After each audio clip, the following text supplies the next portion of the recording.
మనకి సౌందర్య లహరిలో 7వ శ్లోకంలో అహో పురుషిక అనేటువంటి వాక్యాన్ని వాడారు శంకర్లు.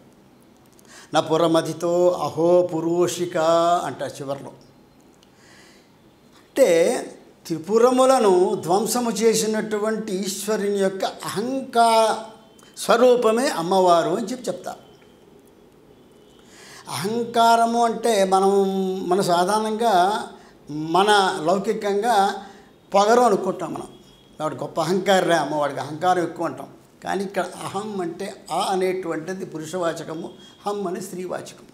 స్త్రీ పురుష శక్తుల సమ్మేళన సూచించేది.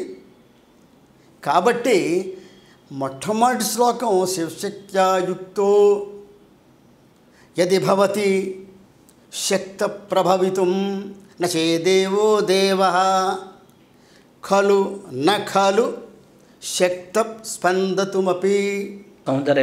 సౌందర్యంలో మొట్టమొదటి శ్లోకంలో మొదలు పెట్టడమే శంకర్లు శివశక్త్యా యుక్తో అని మొదలుపెట్టారు. అంటే శక్తితో కూడినటువంటి శివుడు సృష్టితత్వాన్ని, సృష్టి రచనను చేసుకుంటూ వెళ్ళిపోగలడు. కానీ శక్తి రహితుడైనట్లయితే కాలు కదపలేడు.